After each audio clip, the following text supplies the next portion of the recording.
దేవుని ఘనమైన నామమునకు మహిమ కలుగును గాక. ప్రియులారా, బాగున్నారు కదండి మీరంతా? మరలా జ్ఞాపకం చేస్తూ ఉన్నాను. మేము బాగలేము అని అనుకుంటే ఒక చక్కటి మాట, బైబిల్లోని ప్రభువు పలికిన మాట తన దాసుల ద్వారా. మీరు తర్వాత ఈ వాక్యమైన తర్వాత యోహాను భక్తుడు బైబిల్ గ్రంథంలో 5 పుస్తకాలు రాశాడు. ఒకటి యోహాను సువార్తను, రెండవది యోహాను 3 పత్రికలు రాశాడు, ప్రకటన గ్రంథాన్ని రాశాడు. 3వ పత్రికలోనికి వెళ్తే అక్కడ అధ్యాయాలు ఉండవు, ఒకే అధ్యాయం ఉంటుంది. మొదటి 2 వచనాలు చదువుతూ ఉన్నప్పుడు, ప్రియుడా, నీ ఆత్మ వర్ధిల్లుచున్న ప్రకారము నీవు అన్ని విషయములలో వర్ధిల్లడమే కాక సుఖముగాను సౌఖ్యముగాను ఉండాలని నేను కోరుకుంటున్నాను అన్నాడు. సౌఖ్యము అనగా ఆరోగ్యము అని. ప్రభువునందు ప్రియులారా, సుఖము అనగా అన్ని విషయములలో నెమ్మదిగా ఉండడము అని అర్థం. ఈరోజు ఒకవేళ నీకు నెమ్మదే కరువై ఉన్నా, ఆరోగ్యమే కరువై ఉన్నా, ప్రభు వాక్యమును ఆధారం చేసుకొని ఆత్మీయముగా, ప్రియుడా నీ ఆత్మ వర్ధిల్లుచున్న ప్రకారం ఆత్మలో వర్ధిల్లు. ఒకవేళ నేడున్న పరిస్థితులు తర్వాత మార్చబడవచ్చు. ఏదేమైనా వాక్యమును ప్రేమిస్తూ ప్రతి ఉదయ సాయంకాలములలో టీవీ దగ్గర కూర్చుని దేవుని విలువైన పరలోకపు మాటలు వింటూ ఆత్మీయముగా బలపరచబడుతున్న ప్రియులైన మీ అందరికీ కూడా శుభాభివందనములండి. ఈరోజు ఒక ప్రాముఖ్యమైన విషయాన్ని మనం ధ్యానం చేద్దాం. అంశభాగము ఏమిటి అనగా, అపవాది విశ్వాసి దగ్గర నుండి దేనిని దొంగిలించును. ప్రభునందు ప్రియులారా, మూలవాక్యాన్ని చూద్దామా? యోహాను సువార్త 10వ అధ్యాయము 10వ వచనాన్ని ఒకసారి మనం చదువుకుందాం. దొంగతనమును హత్యను నాశనమును చేయుటకు వచ్చును గాని మరి దేనికిని రాడు. చాలు. ప్రభునందు ప్రియులారా, ప్రభు అయితే జీవమునిచ్చుటకు వచ్చుచున్నాను అని అంటాడు. ఇక్కడ దొంగ ఎవరు? దొంగతనము చేయువాడెవరు? హత్య చేయువాడెవడు? నాశనము చేయువాడెవడు అనంటే అపవాది అనే సంగతిని మీరు లేఖన భాగంలో చాలా విషయాలు మీరు చూస్తారు ప్రియులారా. అయితే ఈరోజు నేను మీతో మాట్లాడాలనుకున్న మాట ఏంటంటే, అపవాది విశ్వాసి దగ్గర నుంచి దేనిని దొంగిలిస్తాడు? ఎవరు? అపవాది. నేను చదివించే ప్రతి మాటలో అపవాది అని, సాతాను అని ఈ పదాలే ఉంటాయి. అపవాది దేనిని దొంగిలిస్తాడో, దొంగిలించి దేవునికి దూరం చేయాలని చూస్తాడో, కొన్ని విషయాలు లేఖన భాగంలో నుంచి మనం చూద్దాం. సరేనా? మొదటి విషయానికి వెళ్తున్నాం. యోబు గ్రంథం 2వ అధ్యాయము 7వ వచనాన్ని మనం చదువుతున్నాం. అపవాది కాబట్టి అపవాది యెహోవా సన్నిధి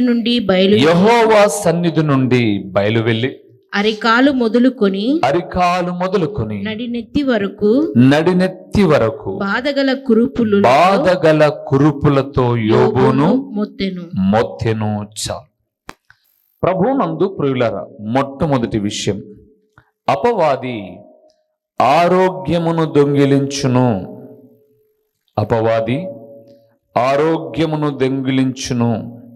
ప్రభువునందు ప్రియమైన వారలారా, ఈ యోబు గ్రంథం మనకు తెలుసు. యోబు గ్రంథంలో ఉన్న విషయాలన్నీ కూడా మనం ఎరిగిన వారుగా ఉన్నాం. 1వ అధ్యాయములో యోబు ఊజు దేశములో గొప్పవాడు అని, భక్తి కలిగిన వాడు అని, యథార్థవంతుడు అని, దైవికమైనటువంటి క్రమము కలిగిన వాడు అని, ఆ ప్రాంతములో అతని వంటి వాడు ఎవరు లేరు అని లేఖనాల్లో మనం చూస్తాం. ఒకానొక దినాన దేవుని సముఖమందు దేవదూతలు కనిపించే ఒక సమయములో అపవాది కూడా వచ్చి వారితో ఉన్నాడు. దేవదూతలు గ్రహించలేకపోయారు, కానీ దేవుడు గ్రహించాడు. ఎందుకంటే దేవుని దూతలలో ఉన్నప్పటికీ వాడు అపవాది అని గ్రహించి, అపవాది ఎక్కడి నుండి వచ్చావు అని అడిగాడు. దూతలందరూ ఇదేంటి మమ్మల్ని అపవాది అంటున్నారు అని ఒకవేళ చూసిండొచ్చు, ఆలోచించుండొచ్చు. కానీ అపవాది ఒక్కడే మాట్లాడుతున్నాడు. భూమి మీద ఇటు అటు తిరుగుతూ వచ్చి తిని అన్నాడు. దేవుడు అన్నాడు, నా సేవకుడు నా దాసుడైన యోబు తెలుసు కదా, ఊజు దేశంలో ఉన్నాడు, యథార్థవంతుడు, దేవునిందు భయభక్తులు కలిగిన వాడు, చెడుతనమును విడిచినవాడు, అతని వంటి వాడు ఎవడు లేడు అని దేవుడు సాక్ష్యం ఇచ్చాడు. అప్పుడు అపవాది అంటున్నాడు, ఊరికే భక్తి కలిగిన వాడయ్యాడా, ఊరికే యథార్థవంతుడయ్యాడా, నీవు అతనికిని అతని ఇంటికిని కంచె వేసావు, కంచె తీస్తే అతని నిజస్వరూపం బయటికి నేను తీసుకొస్తాను అన్నాడు. దేవుడు అన్నాడు, అతని ప్రాణాన్ని ముట్టగాకు, ఏం చేయాలనుకుంటున్నావు చేయిపో అన్నాడు. అపవాది వెళ్ళాడు. ఒక భయంకరమైన తూర్పు గాలి చేత తన సంపదనంతటిని సమూలంగా నాశనం చేశాడు. ఒక్కొక్కరు వచ్చి చెబుతూ ఉన్నారు, అయ్యా అక్కడ ఒంటెలు, ఎడ్లు, గాడుదలు ఇవన్నీ ఇలాగ అయిపోతూ వచ్చాయి అని చెబుతూ వస్తే యోబు బెనకలేదు. చివరికి వార్త వచ్చింది, నీ పిల్లలందరూ కూడా చనిపోయారు అని. ఆయన బెనకలేదు. యోబు అంటాడు, యెహోవా ఇచ్చిన ఆయన తీసుకునేవాడు అని మాట్లాడేటటువంటి స్వభావం కలిగిన యోబు ఇప్పుడు మరలా అపవాది అని అన్నాడు. యోబుతో, దేవునితో అంటున్నాడు, ఒక మనిషి ఆస్తి అంతస్తు అన్ని పోగొట్టుకున్నా సరే తన దేహం మీద జబ్బు చేసినప్పుడు దాని కొరకు దేవుణ్ణి తోలనాడేవాడుగా ఉంటాడు అనంటే, దేవుడు అన్నాడు, అపవాది నువ్వు ఏం జబ్బు అతనికి ఇవ్వాలనుకుంటున్నావో ఇవ్వు, ప్రాణాన్ని మాత్రం ముట్టద్దు అన్నాడు. అంతేనండి, అపవాది వచ్చి అక్కడ మనం చూస్తే అరికాలు మొదలుకొని నడినెత్తి వరకు బాధగల కురుపులతో యోబును మొత్తగా. ప్రభునందు ప్రియులారా, ఒక వ్యక్తికి వ్యాధి వచ్చినప్పుడే తనలో ఉన్న నిజస్వరూపం బయటకు వస్తుందండి. నేను ఎరుగుదు ప్రియులారా, ఈ లోకంలో చాలామందిని వ్యాధి రాకముందు ఎంతో నిష్ఠతో నియమతో బ్రతికి ప్రభు పాదాల చెంత విశ్వాస జీవితాన్ని కొనసాగించిన వారు జబ్బులు వచ్చినప్పుడు అంతరాల దగ్గరికి, తంత్రాల దగ్గరికి, రకరకాలైన ఆలోచన విధానం కలిగి ఎలాగైతేనేమి బాగైతే చాలు అన్న ఆలోచనలోనికి వచ్చిన విశ్వాసులు సైతం ఉన్నారు. ఇక్కడ మనం చూస్తే నేను చెప్పాలనుకున్న మొట్టమొదటి విషయం ఏంటంటే, యోబు యొక్క ఆరోగ్యమును అపవాది దొంగిలించాడు. యోహాను సువార్త 10:10 అన్నాం కదండి, దొంగతనమును, హత్యను, నాశనమును చేయుటకు వచ్చును అన్నాడు. ఎవరా దొంగ అంటే అపవాదే. దేవదూతలు కూడే సమూహములోనికి దొంగగా వచ్చిన వాడు అపవాదే. దేవునితో మాట్లాడి యోబు మనస్సును గాయపరిచి తన ఆస్తి అంతా పోయినా తన భక్తి జీవితాన్ని దొంగిలించలేకపోయానే అని భయంకరమైన వ్యాధి చేత మొత్తాడు. ఈ మాట వింటున్న దేవుని కుమారుడా, కుమార్తె, అపవాది అండి భక్తి జీవితములో నమ్మకంగా వెళ్ళేటటువంటి వారి ఆరోగ్యమును దొంగిలించేవాడు. అవునండి, ఈరోజు లోకంలో మనం చూస్తూ ఉన్నప్పుడు గొప్ప సేవ చేసిన దైవజనులండి, గొప్ప సేవ అన్నాను నేను.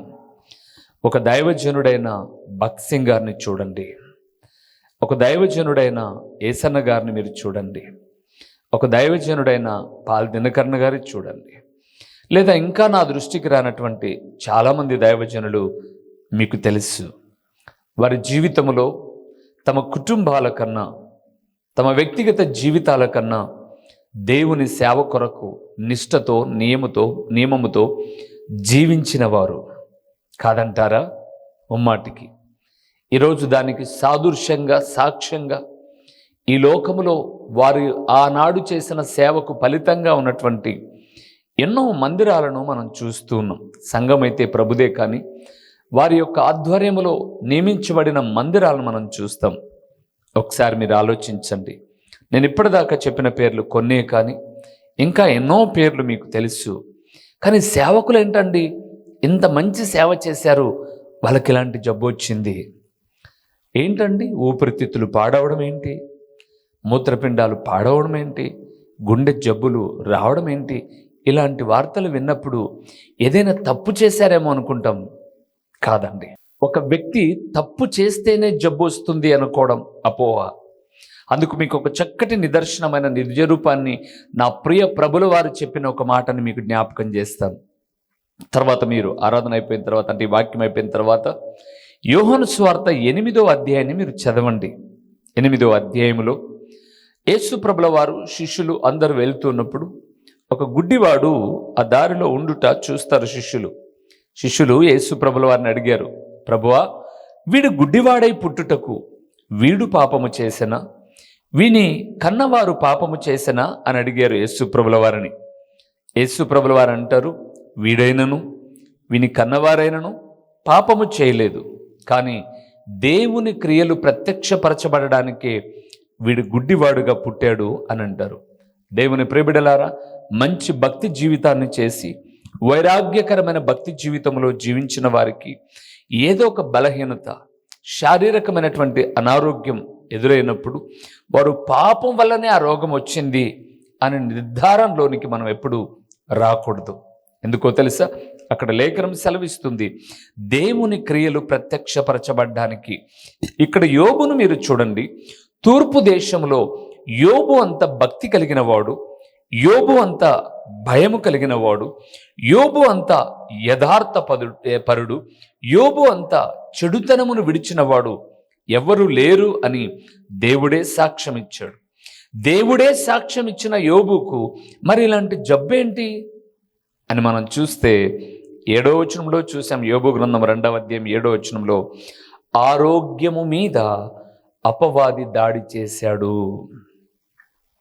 ఈరోజు ఈ మాట వింటున్న దేవుని కుమారుడా, నేనెంతో భక్తి చేశానండి, దేవుని మందిరంలో సేవ చేసేవాడినండి, దేవుని పరిచర్యలో ధారాళమైన మనసుతో సహకారం అందించేవాడనండి, దేవుని సేవకురాలనండి నేను, దేవుని సేవకుడునండి నేను, నాకేంటండి ఈ జబ్బు, నాకేంటండి ఈ బలహీనత అని ఒకవేళ నువ్వు అనుకుంటూ ఉన్నట్లయితే, ఒకవేళ ఈ వాక్యాన్ని ఆధారం చేసుకుని నేను చెప్పగలను, నీ ఆరోగ్యము మీద అపవాది పంజా విసిరాడు. ఎందుకు నా ఆరోగ్యం మీద అపవాది పంజా విసిరాలి అని అంటే, నీవు ఇంతకాలము చేసిన సేవలో, ఇన్ని రోజులు చేసిన పరిచర్యలో నీకొచ్చిన ఈ జబ్బును బట్టి దేవుణ్ణి దూషిస్తావా, హత్తుకుంటావా? నీ కుటుంబం ప్రభువు కొరకై ఉంటుందా, ప్రభువును విడిచి వెళ్తుందా అనే ఒక చక్కటి నిర్ధారణలోనికి రావడానికే అపవాది దేవుని దూషించేటట్టుగా చేయడానికి ఇలాంటి పని చేస్తాడు. అందుకే నేను జ్ఞాపకం చేస్తున్నాను, అపవాది ఆరోగ్యమును దొంగిలిస్తాడు. ప్రియులారా, రెండవది అపవాది ఏమి దొంగిలిస్తాడో చూద్దామా? లూకా రాసిన సువార్త 8వ అధ్యాయము 12వ వచనాన్ని ఒకసారి మనం చూద్దాం. ప్రియులారా, త్రోవ పక్క నుండి వారు వినువారు గాని నమ్మి రక్షణ పొందకుండునట్లు అపవాది వచ్చి, అది నేను చదివించే ప్రతి చోట, అపవాది వచ్చి వారి హృదయములో నుండి వాక్యమెత్తుకొని పోవును. చాలు ప్రియులారా, మొదటిది అపవాది ఆరోగ్యమును దొంగిలిస్తాడు, రెండవది అపవాది వాక్యమును దొంగిలిస్తాడు. ప్రియులారా, వాక్యమును దొంగిలిస్తాడు. ఒకరోజు నాకు ఒక సహోదరి ఫోన్ చేసింది. ఆమె ఎవరో నాకు తెలియదు. అన్న, మేము ప్రతిరోజు మీ వాక్యాన్ని వింటాం. గుడ్, మంచిదమ్మా, చాలా సంతోషం. నేనే కాదు, నేను వాక్యం వినేటప్పుడు నా భర్త కూడా వింటాడు. మరీ మంచిది, సంతోషం, కుటుంబ సమేతంగా వినడం. అయితే ఒకరోజు మీరు దేవుని వాక్యం చెబుతూ వాక్యం బాగా వింటారు, ప్రార్థనకు వెళ్తారు, మందిర సహవాసంలో ఉంటారు, కానీ వ్యర్థమైనటువంటి సహవాసాలు మానరు అని చెబుతూ, ఈరోజు ఎంతమంది తమ భార్య కళ్ళు కప్పి వ్యభిచారం చేస్తున్నారో తెలుసా? ప్రార్థనకు వెళ్ళేవారు ఎంతమంది తాగి ఇంటికి వస్తున్నారో తెలుసా అని త్రాగుడును గురించి, మద్యపానం గురించి మీరు ఒక సబ్జెక్టు మాట్లాడారన్నా. మాట్లాడానమ్మా నేను మద్యపానం గురించి. ఏంటి అయితే మీరు చెప్పమంటారా? మీరు చెప్పిన విషయాలన్నీ కూడా నా భర్తలో ఉన్నాయి. అందుకే నా భర్త ఏమన్నాడు తెలుసా? ఈ మనిషి ఎప్పుడు విరోధంగా మాట్లాడతాడు, ఎప్పుడు విమర్శన ధోరణితో మాట్లాడతారు. ఈ ఛానల్ వద్దని కట్ చేశాడన్నా. మరి అంతకుముందు సున్నితంగా శుతిమెత్తంగా మాట్లాడిన దేవుని మాటలు వింటూ వచ్చాడు.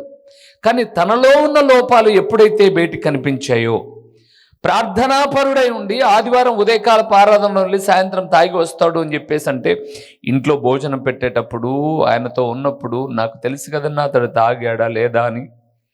ఈ స్వభావాలు అతనిలో ఉన్నాయి కాబట్టి మీరు చెబుతూ ఉన్నప్పుడు మీ వాక్యము వద్దు అని అన్నాడు. నేను అన్నాను, నా వాక్యము కాదు, అది దేవుని వాక్యము. దేవుని వాక్యము సూటిగా మాట్లాడుతూ ఉన్నప్పుడు ఛానల్ కట్టేసిన వాళ్ళు ఉన్నారు, ఈ వాక్యమే వినద్దు అన్న వాళ్ళు కూడా ఉన్నారండి. అవును ప్రియులారా, చాలామంది యథార్థముగా మాట్లాడిన సంగతులను అసహించుకున్నారు అని నేను ఎరుగుదును. అందుకే ఆమోసు గ్రంథం 5వ అధ్యాయం మీరు చూడండి, తర్వాత 5వ అధ్యాయం అంతా చదవండి, తప్పేం లేదు. బైబిల్ గ్రంథంలో సెలవిస్తుంది, గుమ్మములో నిలిచి బుద్ధి చెప్పు వారి మీద జనులు పగపట్టుదురు, యథార్థముగా మాటలాడు వారిని అసహించుకొందురు అని అంటాడు ఆమోసు గ్రంథం 5వ అధ్యాయం 10వ వచనంలో. అంటే నేను ఇక్కడ ఏం చెప్పాలనుకుంటున్నానంటే, ప్రభునందు ప్రియులారా, నీ హృదయానికి సూటిగా తగిలిన దేవుని వాక్యము నీవు స్వీకరించి సరిచేసుకోవలసింది పోయి, అదిగో లూకాసు వార్త 8:12లో రాయబడిన రీతిగా, త్రోవ ప్రక్క నుండి వారెవరనగా వినువారు కానీ నమ్మి రక్షణ పొందకుండునట్లు అపవాది వచ్చి వారి హృదయములోని దేవుని వాక్యాన్ని ఏం చేస్తుందట, ఎత్తుకొని పోతుందంట. నిజమే ప్రియులారా, ఈరోజు ఒక దైవజనుడిగా నేను చెప్పగలను. ఏమని చెప్పగలనో తెలుసా? ఈరోజు ఈ వాక్యం వినే వాళ్ళకు చాలా మందికి ఈ వయసు వరకు కూడా బ్యాప్టిజం అంటే తెలీదు. వాళ్ళు ఎప్పుడో తీసుకున్నారు. దేనికోసమో తెలుసా? పెళ్లి కోసమో, మందిరంలో చేర్చబడ్డం కొరకో, లేకపోతే ఇంకొకటి ఏదో నిర్ధారణనో తీసుకున్నారు తప్ప పాప క్షమాపణ నిమిత్తమై తాము పాపులమని ఒప్పుకొని పశ్చాత్తాపపడి మనస్సు మార్చుకొని తండ్రి కుమార పరిశుద్ధాత్మనామములో రక్షించబడి ప్రతి ఆదివారమున ప్రభు బలలో చేరాలన్నటువంటి నిష్ఠతో కాదు, కానీ అలాగా వచ్చారు, ఏదో పెళ్లి కోసం తీసుకున్నారు. ఈరోజు కూడా చాలామందికి నీటిలో సమాధి చేయబడిన బ్యాప్టిజం లేదు ప్రియులారా. వీరంతా వాక్యం వినేవారే, కానీ నమ్మి ఏం పొందలా? రక్షణ పొందలా, రక్షణ దగ్గరికి రాలే. అందుకే దేవుడు అంటున్నాడు, వాక్యమును దొంగిలిస్తాడు అపవాది. ఆ కొద్దిసేపు చెవిటివాడి ముందు చెంక ముదినట్టుగా, నా కాదులే అన్నట్లుగా, లేదా ఇది మా సంఘపు బోధ కాదులే అన్నట్టుగా, ఇది మా చర్చికి సంబంధించింది కాదులే అన్నట్లుగా, మాకు కాదులే అన్నట్టుగా చాలామంది ఉన్నారు. దేవుని ప్రియులారా, ఒక మాట చెప్పనిచ్చి నన్ను ముందుకు వెళ్ళనివ్వండి. సంఘానికి ఒక బోధ ఉండదండి. ప్రపంచానికి అంతటికీ ఒకే బోధ ఉంటుంది, అది ప్రభు బోధ, వాక్యానుసారమైనటువంటి బోధ. నీ సంఘము నా సంఘము అని నువ్వు అనుకుంటున్నావు అంటే ఇంకా నువ్వు వాక్యమందు లేవు. అందుకే దేవుడు మాట్లాడుతూ ఉన్నాడు, అపవాది ఆరోగ్యమును దొంగిలిస్తాడు, అపవాది దేవుని వాక్యమును దొంగిలిస్తాడు. మూడవది ఏం దొంగిలిస్తాడో చూద్దామా? రండి ప్రియులారు, తిమోతికి రాసిన మొదటి పత్రిక 3వ అధ్యాయము, తిమోతికి రాసిన మొదటి పత్రిక 3వ అధ్యాయము 7వ వచనాన్ని చదువుదామా? 7వ వచనాన్ని చూద్దాం. మరియు అతడు నింద పాలై అపవాది ఊరిలో పడిపోకుండునట్లు సంఘమునకు వెలుపటి వారి చేత మంచి సాక్ష్యము పొందిన వాడై ఉండవలెను. చాలు. అధ్యక్షుడగు వాని గురించి మాట్లాడుతూ వచ్చాడు అపోస్తులుడైన పౌలు తన ఆత్మీయ కుమారుడైన తిమోతి ద్వారా 3వ అధ్యాయములో. ఎవరైనా సరే సంఘములో ఏదైనా ఒక అధికారాన్ని కోరుకుంటే అతను ఎలాగుండాలన్నాడంటే, నిందారహితుడు, ఏకపత్ని పురుషుడు, మితానుభవుడు, స్వస్థత బుద్ధి గలవాడు, మర్యాదస్తుడు, అతిథి ప్రియుడు, బోధింపదగినవాడు, మద్యపాని కానివాడు, సాత్వికుడు, జగడమాడనివాడు, ధనాపేక్ష లేనివాడు అని అమూల్యమైన విషయాలు చెప్పాడు. ఈ వాక్యాన్ని ఆధారం చేసుకుంటే నేటికి 100% సంఘాలలో అధ్యక్షులుగా ఉన్న వారికి ఈ లక్షణాలు ఏ ఒక్కరికి ఉండవండి. ఏ ఒక్కరికి ఉండవు. మీరు చదవండి 3వ అధ్యాయం. అయితే ప్రుగులారా 3వ అధ్యాయం 7వ వచనాన్ని చూస్తే అపవాది సాక్ష్యమును దొంగిలిస్తాడు. దేన్ని దొంగిలిస్తాడు? సాక్ష్యమును. ఒక వ్యక్తికి ఉన్న మంచి సాక్ష్యాన్ని దొంగిలించేస్తాడండి. ఎవరైనా అధికారంలోనికి వచ్చేటప్పుడు అందరు మంచోళ్ళే, దేవుని సేవ చేయాలనుకున్నప్పుడు అందరు మంచోళ్ళే, కానీ వచ్చిన తర్వాత ముంచే వాళ్ళు అవుతారండి. ఎందుకంటే ఒక తెలియనటువంటి గర్వం వచ్చేస్తుంది, ఒక అహంకారం వచ్చేస్తుంది. అవసరాన్ని బట్టి ఏముందిలే ధనాన్ని వాడేసుకుందాం అని అనుకుంటారు. నాకు తెలిసిన ఒక స్థానిక సంఘంలో వాళ్ళు చెప్తుంటే విన్నాను నేను. అది వాస్తవమని కూడా నిర్ధారించుకున్న తర్వాత మాట్లాడుతున్నాను. సంఘానికి ఏదైనా ఖర్చు పెట్టాలంటే చాలా బాధపడతారట, కానీ ఆదివారం ఆరాధన అయిపోయిన తర్వాత కానుకలించి కొద్దిసేపు మాట్లాడుకున్న తర్వాత ఇంతసేపు మనం సంఘ పరిచర్యలోనే ఉన్నామని చెప్పి హ్యాపీగా దమ్ బిర్యానీ తెచ్చుకొని తింటారంట మందిరం డబ్బులతో. ఏమండి, ఇల్లు లేవు, 11కో 12కో 1 గంటకు అయిపోనిలేమండి. అంటే కానుకలు ఎంచావనో కొద్దిసేపు మాట్లాడుకున్నావనో దేవుని సొమ్మును వాడాలా? బైబిల్ గ్రంథం సెలవిస్తుంది ప్రియులారా, అధ్యక్షుడగవాడు లేదా మందిరంలో పనిచేయవాడు, పరిచారకుడుగా ఉన్నవాడు తన సాక్ష్యాన్ని కాపాడుకోవాలి. అందుకే 3వ అధ్యాయం 7వ వచనంలో అన్నాడు, అపవాది గర్వాంధుడై, వాడు చేసేటటువంటి ఆలోచనను చూస్తే గర్వాంధుడై అపవాది శిక్షకు లోబడుకోకుండా నిందపాలై ఉరిలో పడిపోకుండానట్టు సంఘము వెలుపటి వారి వల్ల ఏం పొంది ఉండాలట? మంచి సాక్ష్యాన్ని.